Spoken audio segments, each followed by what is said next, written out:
नमस्कार, आप सभी का बहुत बहुत स्वागत है योग और सेहत पर आधारित इस विशेष कार्यक्रम स्वस्थ विचार में। मैं हूं आपके साथ आपका साथी विकास। दर्शकों, यह कार्यक्रम आप सभी के लिए है और हम चाहते हैं कि आप इस कार्यक्रम का हिस्सा बने। यदि आपके साथ किसी भी तरह का रोग है, कोई शारीरिक कष्ट है, तो आप इस कार्यक्रम से सीधे जुड़ सकते हैं। फोन उठाएं, हमें कॉल करें या आप हमें व्हाट्सएप के जरिए अपना संदेश भी भेज सकते हैं। व्हाट्सएप मैसेज में आपको लिखना है अपना नाम, उम्र, कहां से बात कर रहे हैं और पूरा सवाल। दर्शकों, ये कार्यक्रम हम लेकर आते हैं ताकि आप अपने जो भी परेशानियां हैं उससे आप खुद उसका उपचार कर सके और अपने आप को निरोगी बना सके। और इन सभी विषयों में हमारा मार्गदर्शन करते हैं जाने माने आयुर्वेद के ज्ञाता गायत्री सिद्ध पंडित श्री लक्ष्मण दास रतन भारद्वाज जी। आइए सबसे पहले गुरु जी का स्वागत करते हैं और कार्यक्रम की शुरुआत करते हैं। गुरु जी, आपका बहुत बहुत स्वागत है। नमस्कार। नमस्कार। यह कार्यक्रम आप सभी के लिए है और हम चाहते हैं कि आप इस कार्यक्रम का हिस्सा बने। यदि आपके साथ कोई भी समस्या है, कोई जहन में सवाल उठ रहा है, तो आप इस कार्यक्रम से सीधे जुड़ सकते हैं। और साथ ही साथ दर्शकों, ये कार्यक्रम हम जब लेकर आते हैं तो आपको याद भी दिलाते हैं कि जब भी आप इस कार्यक्रम को देखने बैठे तो कॉपी और पेन जरूर लेकर बैठा करें। जो भी नुस्खे उपचार आपको बताए जाए उनको आप लिख जरूर लिया करें। तो आगे बढ़ते हैं और शुरू करते हैं आज के मुख्य विषय पर चर्चा। गुरु जी, आज के इस अंक में हम एक बहुत ही सामान्य एक ऐसे विकार के बारे में बात करने जा रहे हैं जिसे खाज खुजली कहा जाता है। खुजली किस शरीर के किसी भी अंग में हो सकती है, लेकिन खुजली के भी कई प्रकार होते हैं। वो कौन कौन से प्रकार हैं वो हम जानना चाहेंगे और साथ ही साथ खुजली के असली वजह भी हम जानना चाहेंगे। देखिए, खाज खुजली एक किस्म की नहीं, दाद है, चम्बल है, हाँ, सोरासिस है। और जब खून के इन्फेक्शन होता है पूरे शरीर में होती है और ऐसे होती है कि एक जगह से करने लगे तो पूरे शरीर में झुंझुलाहट। बिल्कुल। ये सब खून के अंदर का प्रदूषण अच्छा। है। और आज पूरे संसार के अंदर इसके लिए पता नहीं कितनी किस्म की क्रीमें बनाई गई हैं, परंतु जब तक उसका असर है घंटा 2 घंटे 4 घंटे थोड़ी शांति रहती है, उसके बाद फिर और तेजी से भड़कता है। परंतु स्वस्थ विचार ने ऐसा गलत काम कोई नहीं किया है जी। कि जिससे रोग को रोकथाम करनी है, ये जड़ से रोग को काटता है। अब मैं नाड़ी वैद्य हूं ना, तो मैं रोगी से पूछता हूं कि आपको तकलीफ क्या है। बिल्कुल। ना किसी मशीन से टेस्ट करता हूं, ना किसी का टेस्ट रिपोर्ट मांगता हूं, न मैं खानदानी रोग मानता। मेरा नियम है कि बुधवार की मैं छुट्टी रखता हूँ, गुरुवार से लेकर मंगलवार तक नाड़ी परीक्षण करता हूँ। नाड़ी परीक्षण में पैर के तलुए से सिर के बाल तक की MRI, CT scan, x-ray, ultrasound, ECG, sonography, सब कुछ 5 सेकंड में हो जाते हैं। फिर उसके बाद जो जो कमियां शरीर में पाई जाती हैं उसके लिए दवाइयाँ खाने की हैं, पीने की हैं, मालिश करने के तेल हैं, आँख में, नाक में, कान में डालने की दवाइयाँ हैं, दांत मंजन है। यानी ये सारी दवाइयाँ जड़ी बूटियाँ हैं, ये केमिकल कोई नहीं है। और इसी से हर एक रोग को ऐसे समाप्त किया जाता है जैसे जलती अग्नि में पानी डाल के अग्नि शांत होती है। अब आपको कितने भी भयंकर से भयंकर खाज खुजली हो रही है, आप मूली से इसको मिटा सकते हैं। ऐसे बहुत चीजें मौसम के अनुसार हर एक चीज है। आप मूली का रस निकालें करीब 50 ग्राम, और मूली को धोना छिलना नहीं है, सख्त पत्ते निकाल दें, नरम पत्ते भी उसके साथ रहने देने। अब इस रस को हल्का सा गर्म करें 15 से 18 डिग्री और गटागट पी लें। इसके पीते आपकी खुजली ऐसे शांत होगी जैसे जलती अग्नि में पानी डाल के अग्नि शांत होगी। और जो रस निकाल के इसका कचरा बचा है उसके पूरे शरीर पे ऐसे मालिश करें जैसे दूल्हे की बटना लगा के मालिश की जाती है जी। और उसके आधे घंटे बाद गुनगुने पानी से स्नान कर लें। स्नान करने के बाद घोड़े के तेल के अंदर देसी कपूर मिला के उसकी मालिश कर लें। अब आपको कम से कम 12 घंटे तक शांति रहेगी, कोई खुजा नहीं होगी। दाद है, चम्बल है, अग्जिमा है या किसी भी किस्म की खुजली है, वो बिल्कुल शांत हो जाएगी। खाज खुजली यदि आप मूली को दरड़ करके और उसके ऊपर लगा देते हैं तो थोड़ी देर के लिए चिरमराट होता है, उसके बाद ऐसे ठंड पड़ती है जैसे जले पे बर्फ रख के ठंड पड़ती है। परंतु एक बात का ध्यान रखना कि चीनी नहीं खानी, चीनी खाएंगे तो आपको फिर बढ़ेगी। नमक का बिल्कुल त्याग कर देना, नमक बिल्कुल नहीं चाहिए। इसमें काले चने धो के सुखा के पिसा लें और इस आटे को छानना नहीं है। जितनी आपको भूख है उतना चने का आटा लें और जितना आटा लिया उतना प्याज सफेद रंग का मिले सोने पे सुहागन, लाल रंग का लेना, भूरे रंग का नहीं लेना। कद्दूकस करके उसको आटे मिला के उसकी रोटी बना लें। इसकी रोटी ऐसे मक्की की रोटी जैसी बनेगी। अब इस रोटी को आपके गाय के दूध में या बकरी के दूध में या सोयाबीन के दूध में पीना है खा के, जैसे सूप बनाते हैं ऐसे बना के पी लो। और इसके बीच में 2 गिलास गर्म पानी उबाली दे के ठंडा कर ले, 15 से 18 डिग्री गर्म रह जाए तो इसके अंदर लहसुन प्याज अदरक का रस मिला दें या फिर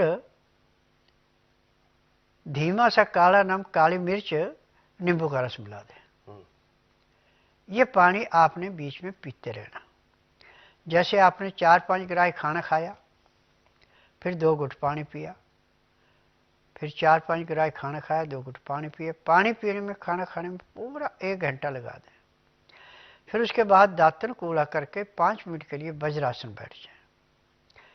फिर वज्रासन से उठ करके कम से कम 20 मिनट थोड़ा आप घूम ले,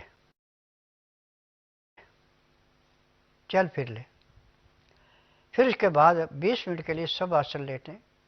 5 मिनट के लिए बाईं साइड करवट लें, 3 मिनट के लिए दाईं साइड करवट लें। फिर सब आसन लेट के बाईं साइड को करवट लेके उठे। आपके शरीर में इतना हल्कापन आएगा जैसे आप 8 घंटे की निद्रा पूरी करके उठे। और खाना भी आपका आराम से पचेगा, खाज खुजली नहीं होगी। जो भी काम करना उसको करें, परंतु जहाँ पे धूल मिट्टी है वहाँ पे नहीं जाना।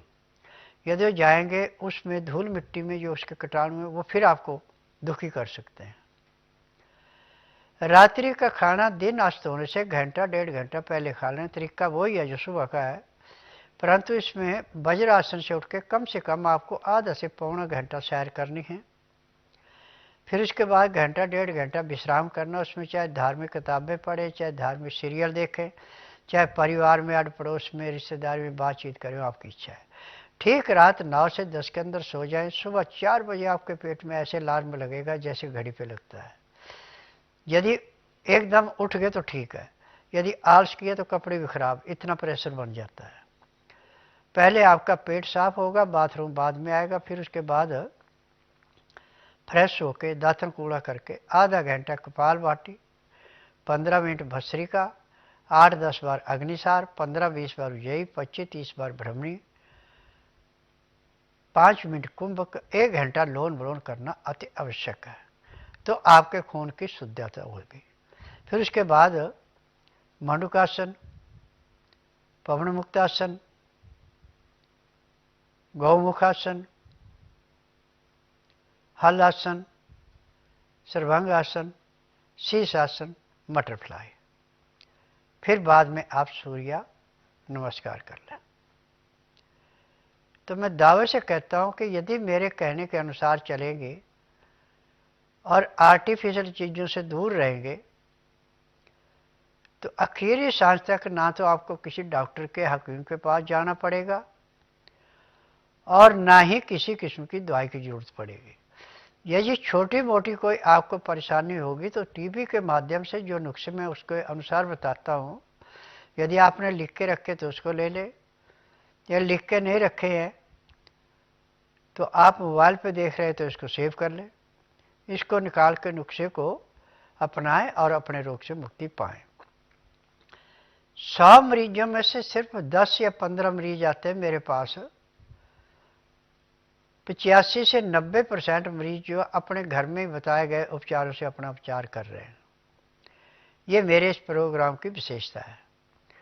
और आज मैंने पूरे संसार से एलोपैथिक, आयुर्वेद, यूनानी, होम्योपैथी, नेचुरोपैथी से एक निवेदन किया है कि जिस रोगी का उपचार करके आप थक चुके हैं, जिसका रोग कंट्रोल करने में आपको परेशानी है, उसको आप बुधवार छोड़कर गुरुवार से लेकर मंगलवार के बीच में मेरे आश्रम में लाइए।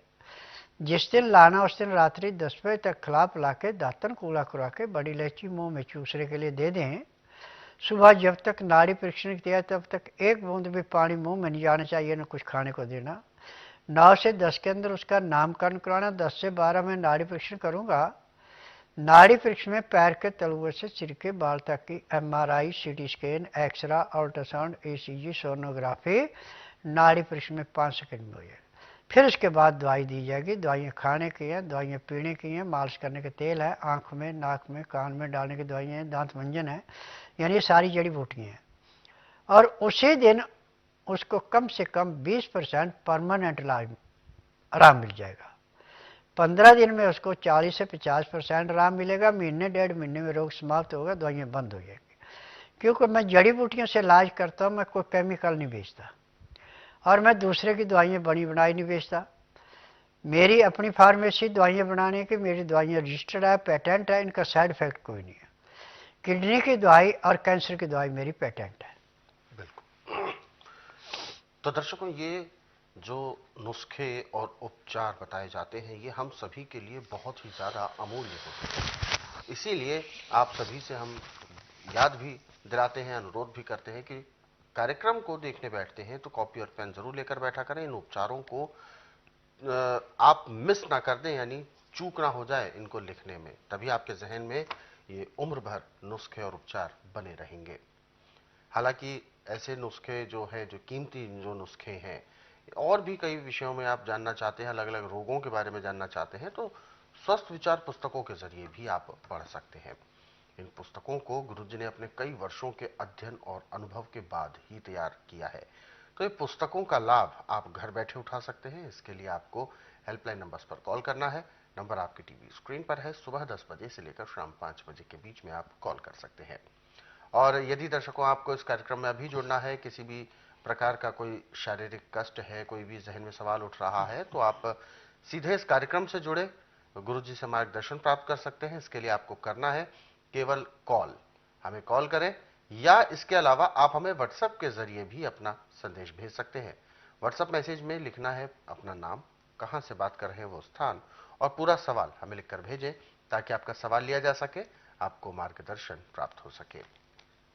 आगे बढ़ते हैं।